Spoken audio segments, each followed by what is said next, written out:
선생님들 안녕하세요, 바닥입니다. 2022년 5월 2일 주식 시황 리뷰 시작하도록 하겠습니다. 먼저 주식으로 수익 내기 위해서는 재료 분석이 필수입니다. 하지만 재료 분석은 어려운 일이기 때문에 제가 대신 해드리도록 하겠습니다. 영상 보시기 전 영상이 빠르시다면 유튜브에서 재생 속도를 0.75배속으로 설정하시면 됩니다. 그리고 주식 시황 리뷰 영상은 이제 매일 밤 11시에 업로드 될 예정이고, 그 다음에 5월 3일 내일 약속으로 인해서 영상 업로드를 하루 쉬어가도록 하겠습니다. 매일 영상 봐주셔서 감사합니다. 그러면은 이제 오늘 상승했던 종목과 하락했던 종목들 일단 키워드부터 한번 보겠습니다. 러시아 우크라이나 전면전 선포 가능성에 사료주가 상승을 했습니다. 그리고 농기계 관련주가 상승을 하고 2025년 UAM 상용화 기대감 속에서 관련주가 상승을 했습니다. 그리고 안철수 인수위원장이 우주항공산업 새 정부 미래 먹거리로 육성을 한다라는 소식에 관련주가 상승을 했고, 시간 외에서 사료주랑 그 다음에 돼지고기 관련된 종목, 닭고기 관련된 종목들이 상한가를 가면서 크게 상승을 했습니다. 일단 첫 번째로 러시아 우크라이나 전면전 선포 가능성에 사료주가 상승한 모습인데, 영국 국방장관이 러시아가 5월 9일인 제2차 세계대전 승전 기념일에 맞춰서 전면전을 선언할 수 있다라는 그런 전망이 나왔습니다. 이에 이제 러시아는 억측이다라는 반응인데, 이 전쟁 이슈가 끝이 나지 않고 계속 지속되고 있는 그런 상황에서 천연가스나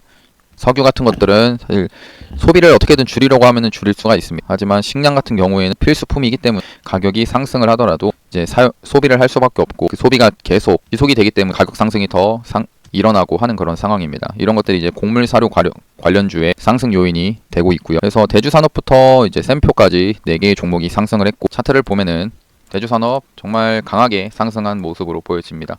이렇게 크게 상승을 했다가 오늘 상한가로 마감을 한 그런 모습이고요. 일단 이게 주봉인데, 주봉에서 봤을 때 이 전 고점 구간을 지금 돌파를 한 그런 상황입니다. 뭐 추가적으로 더 시세가 나와주는지는 한번 확인을 더 해봐야 될 것 같고요. 일단 이 사료주가 좀 강한 모습이었다라고 볼 수가 있고, 사실 사료주가 좀 오늘 안 올랐으면 좋았을 텐데, 제가 이제 어차피 5월 9일부터 유료 리딩 시작해가지고 종목들 매매를 하고 할 건데, 제가 이제 전에 영상에서 이런 사료주나 뭐 곡물, 그리고 곡물 관련된 종목들이 이제 하락을 하게 되면은 이제 매수를 할 생각이다라고 말씀을 드렸습니다. 물론 이제 대주산업이나 대한제당은 제가 이제 그 유튜브 멤버십 회원님들 전용 영상에다가 관련주를 뽑아가지고 말씀을 드렸던 건데, 실제로 매매를 아직 하거나 하진 않았습니다. 대신에 이 유튜브에서 공개를 했던 게 이 고려산업이라는 종목을 제가 좋게 보고 있었다. 얘가 왜냐면은 여기 상한가를 갖고 점 상한가, 그 다음에 상한가를 또 갖고, 그 다음에 또 한 번 걸쳐서 상한가를 간 이런 모습에서 이런 종목은 힘이 있기 때문에 이런 바닥권 대비해서 4등분선, 이 바닥권 대비해서 고점을 4등분선을 그어가지고 매매를 할 때 이런 구간에서 1차 매수하고 이런 구간 2차 매수하는 식으로 이제 매수를 할 수가 있었고, 이것이 가능했던 이유는 옥수수 선물 가격이나 밀 선물 가격들이 하락을 하지 않고 있는 그런 상황이었기 때문에, 하락을 하더라도 반등이 나와줄 수 있다라고 이제 생각하면서 떨어질 때 매수를 한다라고 했습니다. 근데 아쉽게도 일단 시간 외에서 고려산업이 상한가를 좀 가가지고 아마 갭이 좀 뜰 텐데 시세가 좀 빨리 나온 거는 아쉬운 모습이긴 합니다. 그다음에 이지홀딩스도 추가적으로 상승을 했었고, 근데 확실히 일단 대주산업이 좀 대장이지 않나 생각합니다. 움직임을 봤을 때 대주산업이 상한가를 가고 그 다음날에도 연속적으로 상승을 했던 모습이 나왔었고, 대한제당도 물론 이런 식으로 상한가 다음에 추가적으로 상승이 나왔지만 움직임 자체가 대주산업이 좀 더 강한 모습이 많이 보였습니다. 이런 걸 봤을 때 또 이지홀딩스 같은 경우 같은 테마로서 상승을 했지만 확실히 앞에 나왔었던 종목들에 비해서 움직임이 좀 약한 모습을 확인할 수가 있습니다. 이 약하다라는 개념이 처음 장대 양봉이 만들어졌던 날 기준, 뭐 다른 종목은 상한가겠죠. 이 상한가의 종가의 위에서, 이 종가의 위에서 주가가 놀고 있느냐 없느냐, 그런 거를 판단하면서 볼 수가 있는데, 아까 말했던 이런 이 처음 상한가 구간이 있으면은 이 상한가 위에서 주가가 이렇게 놀고 있습니다.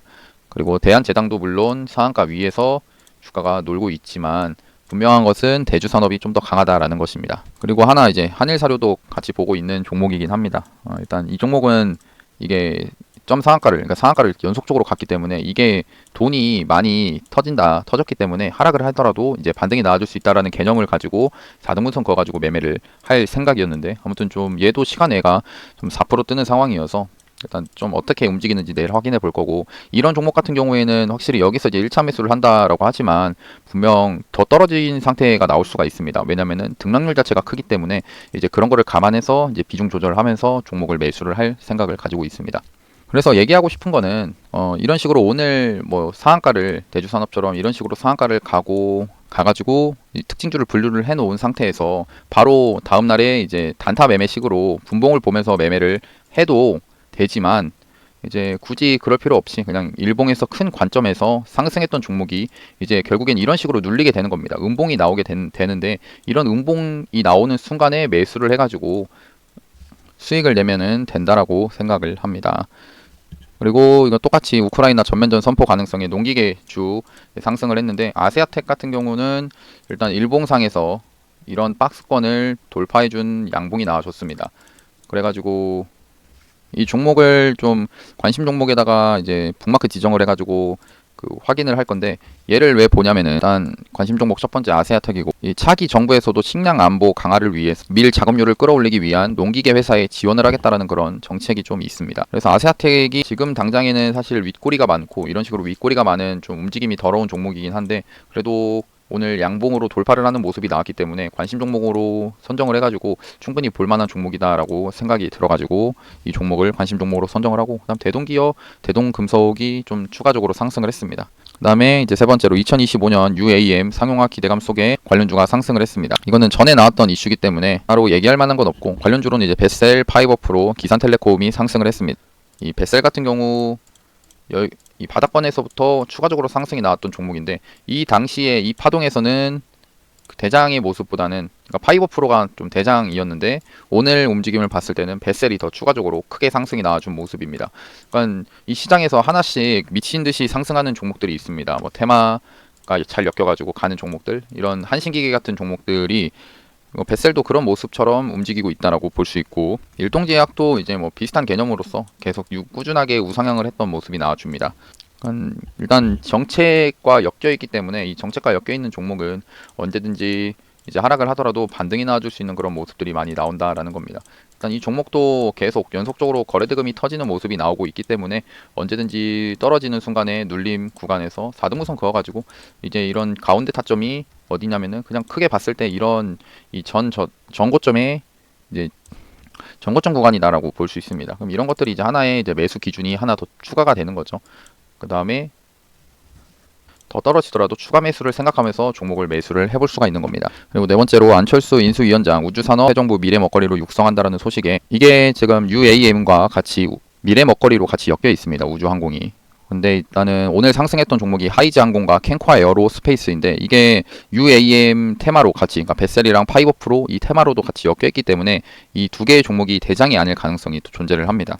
그래가지고 매매를 할 때는 일단 베셀이랑 파이버프로 움직임을 보면서 하이즈항공이나 캔ኳ 에어로스페이스를 보는 게 맞는데, 근데 다행인 것은 이 종목이 누리호 발사가 6월 15일 날 있습니다. 이 누리호 발사가 있기 때문에, 특히나 이제 우주 이 산업을 육성한다라는 그런 얘기가 있기 때문에, 그것과 이어서 정책적으로 이제 나오게 되면은 추가적으로 상승이 될 가능성이 있기 때문에, 언제든지 이제 지금은 고점, 오늘은 이제 고점 구간이지만 떨어져가지고 음봉으로 떨어졌을 때 한번 조정 구간에 매수를 해볼 수 있는 그런 종목이지 않나 생각합니다. 이 종목 중에서는 일단 캔ኳ 에어로스페이스가 이런 박스권을, 지금 단기적인 박스권을 돌파를 해준 그런 모습입니다. 이 박스권을 돌파해준 그런 모습이기 때문에 이런 모습은 참 매매하기 좋은 종목이다라고 생각하고, 이게 지금 당장 이런 윗구간에서 매수를 하는 게 아니라 조정이 왔을 때를 충분히 기다렸다가 떨어지면은 그때 매수를 하자라는 겁니다. 일단 캔코와 에어로스페이스, 얘를 관심 종목에 넣겠습니다. 특히 얘는 이제 일정이 또 있죠. 6월 15일 날 그런 이슈에 맞춰서 생각하면은 떨어졌을 때 사가지고 나중에 6월 15일 전에 시세가 나오면은 그때 팔면 됩니다. 그리고 개별주로는 이랴가 이제 상한가를 갖고, 일단 상장 폐지였는데 이게 상장 유지를 결정했다라는 소식에 거래 재개가 되면서 상한가를 갔습니다. 근데 이런 종목은 별로 좋아하지 않고, 멜파스 또한 예전에 경영권 분쟁 여파로 불성실 공시 사유가 발생을 했습니다. 근데 이제 최근에 좀 상승을 했는데, 최대주주 변경, 그러니까 경영권 분쟁이 나왔던 그런 최대주주 변경과 유상 증자로 이 회사의 운영 정상화가 기대가 되어서 주가가 상승하는 걸로 보이고요. 소니드 같은 경우에는 자회사인 FD 디스플레이가 올해 1분기 영업이익과 단기 순이익이 흑자 전환에 성공했다라는 소식입니다. 하지만 역배열인 종목이기 때문에, 그리고 이런 뭐 영업 이익이 증가했다, 이게 지속 가능한 재료는 아니다라고 판단합니다. 바이오톡스텍 같은 경우 이게 2월 20일 날 이쯤에 이 세계 최초 경구용 치매 치료제를 이제 미국 FDA 3상을 진행한다라는 그런 뉴스가 나왔었습니다. 그동안에 이제 잠잠을 하다가 오늘 추가적으로 상승이 나오는 자리였고, 바닥권에서 차트를 보면은 바닥권에서 자리를 만들어가는 모습에서 나쁜 모습은 아니다라고 판단합니다. 차트 한번 보면 일단 이랴부터 보면은 그냥 계속 거래가 중지였다가 오늘 거래가 풀리면서 상한가를 갔는데 이런 종목은 사실 건드리고 싶지는 않습니다. 그냥 바로 넘어가고 웰파스 같은 경우도 이제 앞에서 한번 크게 상승을 했던 그런 종목이었습니다. 근데 오늘 그동안에 계속 하락을 했다가 이제 상한가를 만들면서 다시 한번 살려주는 그런 모습이 나왔는데 일단 얘도 사실 뭐 경영권 분쟁이든지 그냥 그 유상증자 이슈든지 그런 게 별로 마음에 들지 않아서 매매를 안 할 것 같습니다. 다음 소니드 아까 말했듯이 이게 주봉에서 봤을 때 계속된 역배열입니다. 이 역배열을 그냥 이겨내기가 어려울 것 같습니다. 계속 그러니까 상승을 하더라도 저항 구간에 막 가로막혀서 주가가 크게 상승하지 못할 수 있기 때문에 이런 종목은 아예 안 건드리게 놨고 바이오톡스텍 같은 경우는 이때가 2월 20일 날 주가가 한번 상승을 했다가 그냥 하염없이 거래량 없이 그냥 빠진 상태에서 이제 주가가 추가적으로 이제 한번 반등이 나와주는 그런 모습이었습니다. 이 종목은 충분히 저도 이제 4등분선 그어가지고 매매를 할 수 있었던 종목이다라고 이제 생각을 하는데 전에 이제 관심 종목 선정할 때도 이건 괜찮겠다라고 말씀을 드렸기도 했었고요.